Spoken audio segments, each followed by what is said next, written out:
sa ano ba epekto niyan lintik na yan? Bakit kung sinabi na diversion? Totoo naman eh. Alam niyo po, nahihiya po ako para sa ating House of Representatives. Kasi extraordinary po tong sitwasyon natin ngayon. Dahil ngayon lang po, mayroon tayong ganito kalaking pagnanakaw. Ito po yung maaari nating masabing breaking all records sa pagnanakaw. Napakalaki po ng nakawan na naganap sa flood control project. Pero wala po silang pakialam eh. Wala po silang investigasyon na ginagawa. Both houses, Senate at saka House of Representatives. Kunwari lang yan eh. Kailan na naman uli? Ikalawang linggo na to na hindi na naman nag-imbestiga si Ping Lacson. Talagang grabe po. Buti pa nga yung Parmali. Yun lang Yun lang usapin Parmali Baka ilang bilyon lang yan. Hindi daan-daang bilyon. Ilang bilyon lang yung Parmali na yun. Inabot po sila ng 7 buwan para pag-usapan yung Parmali. Dito po talagang isang araw tapos sa susunod na buwan na naman. Tapos isang araw na naman sa susunod na buwan. Lalo na po sa House of Representatives, zero. Wala po talagang investigasyon na nagaganap. Sa napakalaki pong pagnanakaw na ginawa rito sa flood control project, ang priority nyo dapat, paano malulutas tong pagnanakaw na to? Kasi, grabe naman, alam ng tao yan. Tapos, bagsak na nga yung ekonomiya natin. Wala na nga nagtitiwalang investor dito dahil ang laki ng nakawan na naganap. Dapat, tulong-tulong kayo, Senado, Kongreso, tulong-tulong kayo para maibangon nyo naman yung Pilipinas. Paano nyo maibabangon yung Pilipinas? Okay. Ito po, facts po to Ano ba epekto nung mga impeachment trial before? Halimbawa yung kay ERAP. Bumagsak po yung ekonomiya at wala na po si ERAP, natanggal na po si ERAP. Nag-people power na po dahil sa impeachment na ginawa nyo kay ERAP. Tumagal pa po ng almost a decade yung pagbagsak po ng ekonomiya ng Pilipinas. Grabe po epekto niyan. Etong mga politiko natin, wala nang pakialam sa atin. Basta sila mayaman, kumita sila sa flood control. Wala na po silang pakialam kahit bumagsak na naman tayo. Tignan nyo po to si BBM mismo nagsabi. Hindi raw siya tutol na ay impeach siya. Tutol siya dahil yung epekto sa ekonomiya. Before to, President Ferdinand Bongbong Marcos Jr. is concerned. Worried pa. Yung pamagat lang. That the impeachment complaints filed against two of the highest officials in the government may affect the country's economy. Hindi nga tayo makabangon-bangon sa dulot. May pumapasok pa po ba sa atin na foreign investors? May pumapasok pa po ba na turista sa atin? Wala na nga pumapasok na pera, panay pa palabas. Palabas po yung pera na yan Pag nagsimula po yung impeachment, wala talaga magtitiwala sa atin ng mga foreign investors. Bakit? Yung hinahalal ng tao, nililitis ng 300 congressman lang. Alam niyo yun? Hinalal ng 32 million. Alam na natin yung mangyari. Absuelto si BBM, hindi makakarating na Senado yan. Ang makakarating sa Senado, si VP Sara. Bagsak na ekonomiya natin. Yung foreign investors, okay to. May impeachment. Mag-invest nga ako. Ganun ba tingin nyo? Hindi po. Sa karanasan po natin, sa impeachment, pabagsak po. Yung kay ERAP, halos 1 dekada yung naging epekto nun. Ang hirap nating makarecover. Kasi kinakailangan mo silang kumbinsin na hindi po totoo na mayat maya nagpapalit kami na through people power, through impeachment. Alam niyo po ba kung ano ang gusto ng mga investors? Yung matatag po na bansa, matatag po yung ekonomiya. Paano tatatag yan kung maya't maya gusto nyong palitan yung mga nakaupo? Inuunan nyo kasi yung politika. Sino ba may kasalanan yan lahat? Si BBM din. Bakit? Inalaw niya yung impeachment kay BP Sara. Wag na tayo magbulahan. Yung sinabi ni BBM na ayaw niya na impeachment, bola lang yun. Budol lang yun. Ayaw mo ng impeachment, bakit yung anak mo pa yung unang pumirma?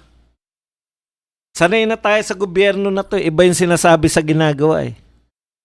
Tignan nyo si Tatay Digong, bakit walang impeachment na naganap?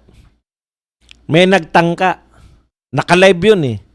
Tandang-tanda ko yun, sinabi ng isang cabinet official o kung sino man, Yusek o Asek. Alam nyo po ang sabi? Impeach daw si BP Leni, si Leni Robredo. Kasi nananawagan ng House Duterte. Dapat daw impeach. Ano sabi ni Tatay Digong? Huwag niyo pakialaman yan. Binoto ng tao yan. Huwag kayong mag-isip ng ganyan. Yun lang. At dahil may isang salita si Tatay Digong, hindi na po nagtangka na impeach si BP Leni. O ngayon, ano ang moral ascendancy ni BBM na pigilan ng impeachment ngayon? Last year, hindi niya naman pinigilan yung impeachment kay BP Sara. Kunwari, ayaw niya, di ba?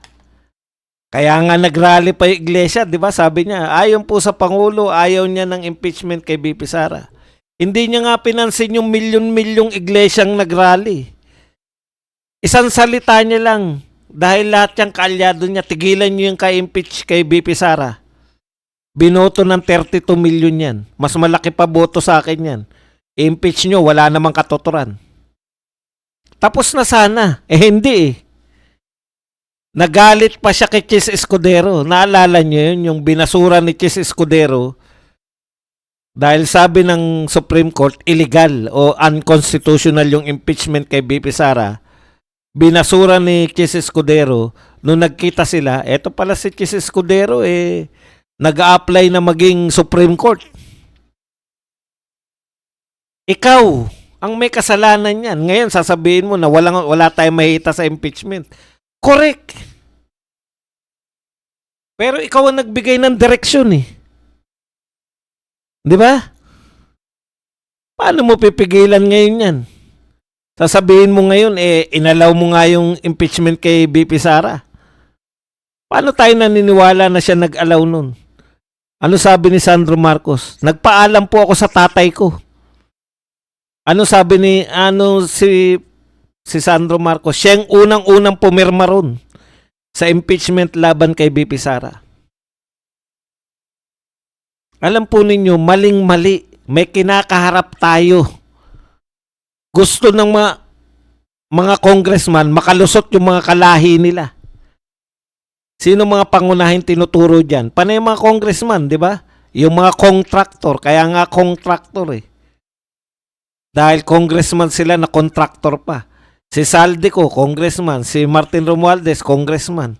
Panay congressman po eh. Sila talaga yung nakadirekta dun eh. Pag tinignan nyo pa nga yan, project of congressman, ganun-ganun. Flood control project. Ngayon, tignan po ninyo, may nag-uusap pa ba? Meron pa bang nagkukwentuhan tungkol sa kumusta na yung ghost project dyan? Kumusta na yung kakasuhan dyan? Akala natin masusundan si Ramon Revilla, di ba? O bakit hindi pa rin nakakulong? Wag na yung mga congressman. Ang target nila, mga senador eh. Bakit hindi nakulong yung ibang senador? Very obvious ba? Kailangan nila ng boto sa impeachment ni BP Sara. Pang ano nila yan? Si Bong Revilla ang kawawa. O ayan, nakulong na yan. Gusto nyo bang sumama kay Bong Revilla? Mag-isip-isip kayo.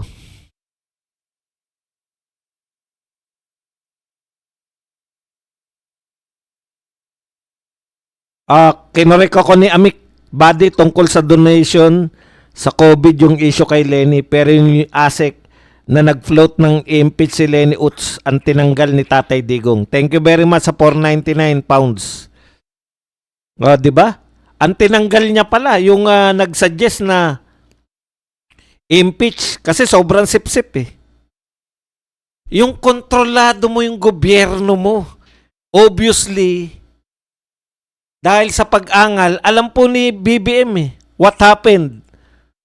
Alam po ni BBM na kawawa lalo ang Pilipinas. Ngayon nga, wala pang impeachment. Wala nang pumapasok na investor. Sa tingin nyo ba makaka-attract ng investor yung impeachment? Ganito po kami sa Pilipinas. Mag-invest po kayo dahil mayat-maya po kami magpapalit ng presidente, mayat-maya po kami magpapalit ng vice president, mayat-maya po may kudita sa Senado dahil kami po ay demokratikong bansa. At pag nagpalit po ng presidente, palit na naman po ng sistema, sino maa-attract nyo? Na foreign investors. Makakapag-attract kayo nung sa capital lang. Tapos, kasi anytime pwede nilang tanggalin. Pero yung foreign investors na magtatayo ng mga kumpanya, magtatayo ng mga pabrika, mahirapan po tayo. Dahil mayat maya, nagpapalit ng pinuno eh. At yan, sabi ko nga, depende sa direksyon na binibigay. Oh. Last year pa sinabi yung mahiya naman kayo, papanagutin niya yung mga magnanakaw. Sino na malaking isda na ngayon tinuturo siya pa yung malaking isda. Nasamantala kayo nitong mga Makabayan Black para ilantad kayo. Wala naman akong problema diyan. Talaga namang malaking isda si BBM. Pero ano ang moral ascendancy nyo na pigilan ngayon yung Makabayan Black? Samantalang kasama nyo yung Makabayan Black na nagpa-impeach kay BP Sara last year. Ibig sabihin, hindi ka kasi consistent. Gusto mong ma-impeach si BP Sara, kaya nung sinampahan ka na impeachment, hindi ka ngayon makapalag. Nakikiusap ka ngayon na pabagsak pa rin ang ekonomiya natin. Yan talaga, babagsak talaga ekonomiya natin. Ganon din po yung kay Corona. Immediately after, wag na tayong lumayo, panahon na ni BP Sara. Immediately after na in-impeach nila si BP Sara, pinasa nila. Bagsak po yung stock market, bagsak po yung piso natin. Ang lalakas po ng impact niyan.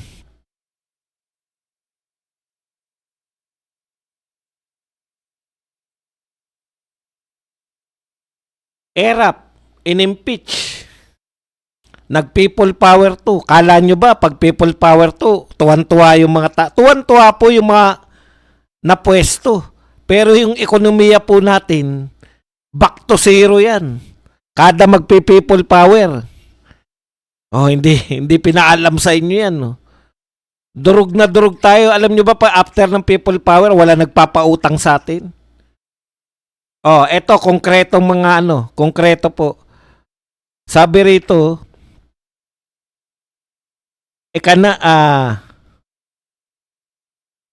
yung kay Erap Estrada na impeachment na natuloy sa People Power 2, this period was marked by an extraordinary downward spiral of instability, including failed coups and protests which resulted in economic stagnation and a lack of investor confidence for nearly a decade. So halos isang dekada ang epekto ng pagpapa-impeach kay Erap. Ngayon nga wala pang impeachment bagsak na tayo Paano pa pag nagsimula na impeachment kay BP Sara? Kay Corona naman po, eto po. While the trial of Supreme Court Chief Justice was more focused on judicial accountability, it created deep political division.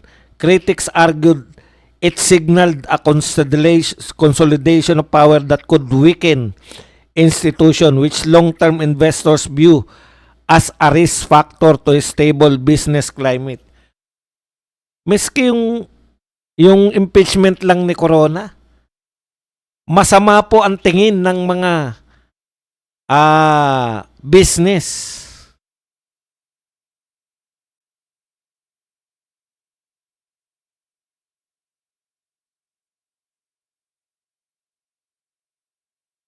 Sabi po ng Makati Business Club, foreign investor hesitant to commit a long-term projects like airports or power plants. Wala po nagko-commit ng long-term project kasi alam nila anytime pwedeng i-impeach yung nakaupo. Alam nila anytime pwedeng magsama-sama itong mga congressman para ipatanggal yung mga nakaupo na ano. Yan po ang epekto ng impeachment sa ekonomiya ng bansa. Kawawa po tayo lalo.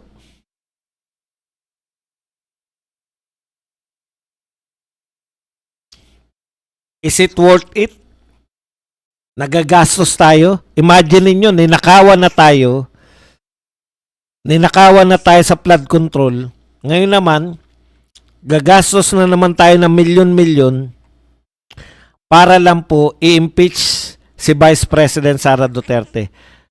Sinasabi ko na po sa inyo, hindi na po si BBM kasi bukas yan, wala sa substance yan eh. Ang point ko lang po, pinaka-popular na kandidato si BP Sara. Immediately after na ma-impeach si Erap, hindi po kagad na maayos yung pamamalakad niya. No? Meron pang tinatawag na EDSA 3. Babawiin nila yung EDSA. Yung mga magulo yan. Ang nananawagan niya si Miriam Defensor. Lusubi ng Malacanang. Ang gulo po nung tagpo na yan. EDSA 3 ang tawag. Lusob sa Malacanang. Sino po mas popular? Si Erap o si BP Sara? Nung inimpeach si Erap, hindi po agad-agad smooth yung naganap sa liderato ni GMA. Sabi nga, tignan nyo po yung economic ng Pilipinas nung panahon na yan. Bagsak talaga. Lalo na ngayon sa panahon ni BP Sara. Bakit po? Tingin ng tao, si BP Sara lang yung pag-asa natin makaahon eh. Si BP Sara lang yung tinitignan natin na magiging presidente tapos aahon na uli ang Pilipinas eh. Tapos ipapa-impeach ninyo. Kayong mga congressman na dapat ang inaatupag nyo, paano? Ano po mas malaki? Palagay nyo na naninakaw ni BP Sara 125. Ano ba mas malaki? Isang delivery lang po yan, no? 10 doble sa isang delivery ng mali-maletang basura. Times 10 mo yung pinag-uusapan natin. Hindi lang. Ayun talaga. Alam na natin na nakaw yan. Bakit mo nalaman ba dong nanakaw? Ano po ba ibig sabihin na ghost project, wala kang pinagawa pero kumubra ka? Hindi pa ba nakaw sa inyo yun?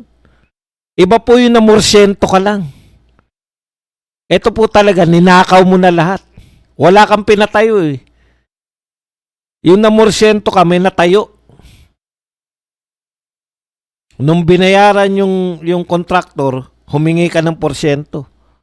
Kung wala na ipatayo, ninakaw nyo. Hindi lang namorsyento, ninakaw nyo talaga yung buong pera.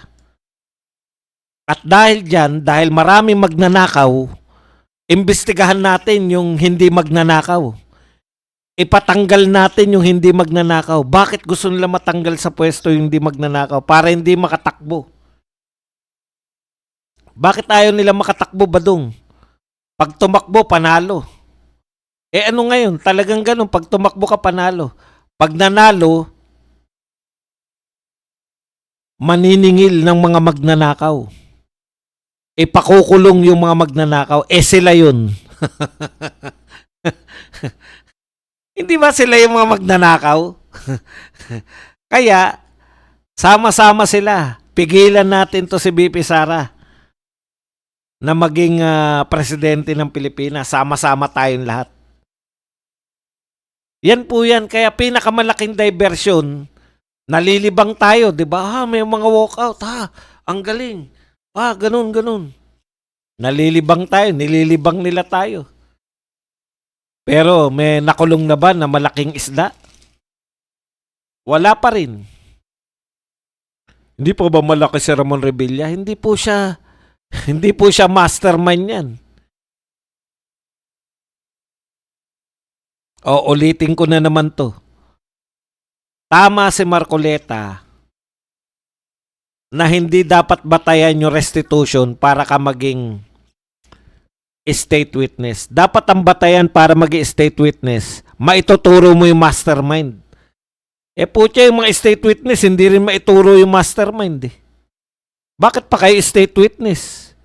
Alam niyo ba yung state witness? Ituturo mo yung mastermind, ang kapalit, wala ka ng kaso. Ang swerte naman nila, hindi na nila tinuro yung mastermind, wala pa silang kaso. Bakit hindi nila maituro yung mastermind ba doon? Baka hindi nila alam kung sino mastermind. Ginawa lang silang state witness dahil sila ay mayroong sinuli. Di ba? Tama si Marcoleta, hindi dapat gawing batayan yung pagsusuli ng pera para mag-state witness. Alam nyo, ang pagkakalam ko, yan, may state witness na, malulutas na yung problema. Di ba ganun yun? Nanonood ako ng Godfather . Yung state witness nila, ito talaga makakapagturo na si Michael Corleone. Yung pinaka-Godfather na talaga siya yung wala nang pagitan . Dati kasi yung mga witness na nakukuha nila, mga ano lang, yung birador lang ba? Pero meron yung wala nang pagitan na siya na mismo yung inuutusan. O, di ba? Yun ang mga witness.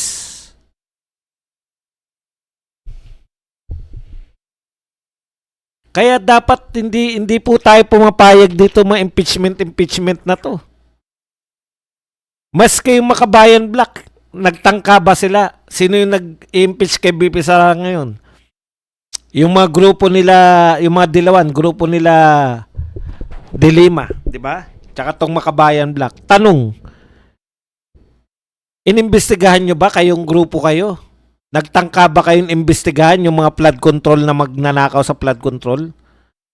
Bakit gusto nyo pang unahin yung tanggalin sa pwesto si BP Sara kaysa yung mga magnanakaw sa flood control? So hindi talaga kayo para sa bayan.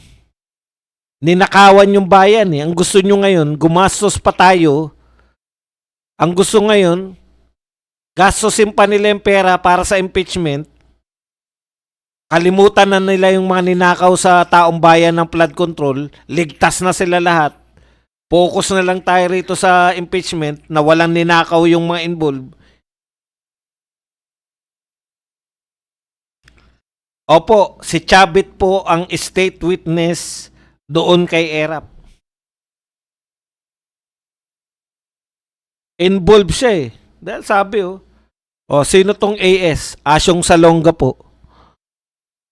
Sino yung Asyong Salonga? Si Mr. President po. May pera doon.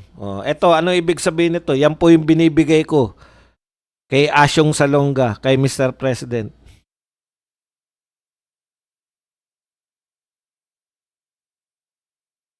Ganun po yung state witness. Yung may direkta ka sa mastermind. Puta, state witness, sino tinuturo nyo? Ito po, si JP, yung under ko. Si Bryce Hernandez ang tinuturo ng witness. Mas mataas pa posisyon niya kay Bryce Hernandez .